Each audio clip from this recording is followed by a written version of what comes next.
Ev to Phil, June 30th, 1941, 7:15 p.m. Phil, dearest, I'm so dead this evening that it's an effort to sit and write. Since Saturday, it's been so hot, in the 90s, day and night. You can't work during the day or sleep during the night. There isn't even a suggestion of a breeze. I have a lot to relate about this past weekend, but I'll not attempt to write it.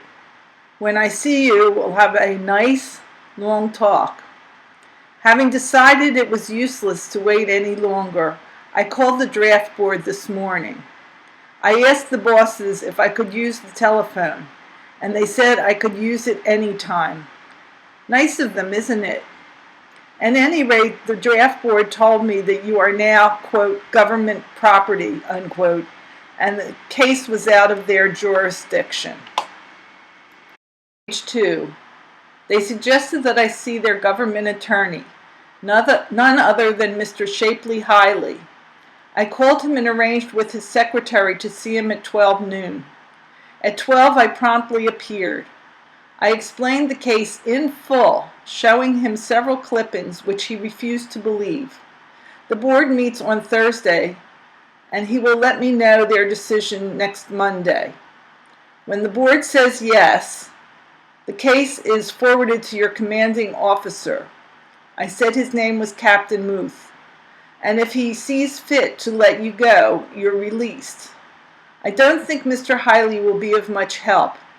After presenting the case, I said, I don't think board number 41 should be permitted to decide this case.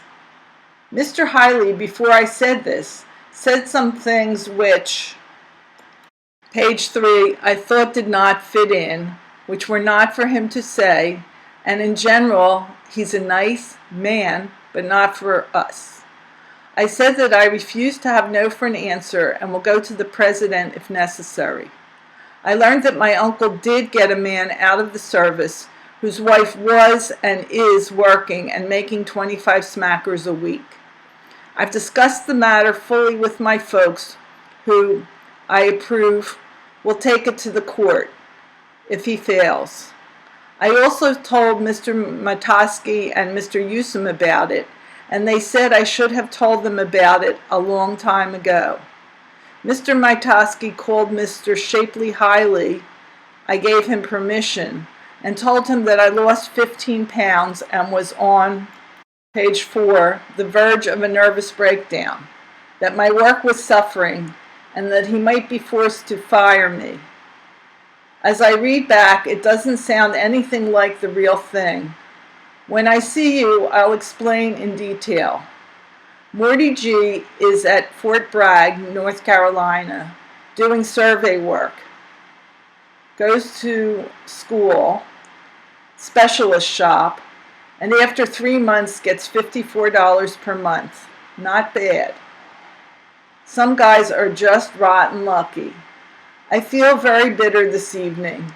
If you had only listened to me in the first place, all this might have been avoided. Actually, it's all your own fault. You wanted it. Well, you got it. Lil just came. I'm going to 52nd Street with her. I want to see you more than ever. I love you, baby, as I can forgive anything. I want you home with me, dearest. More tomorrow from Devoted Ev.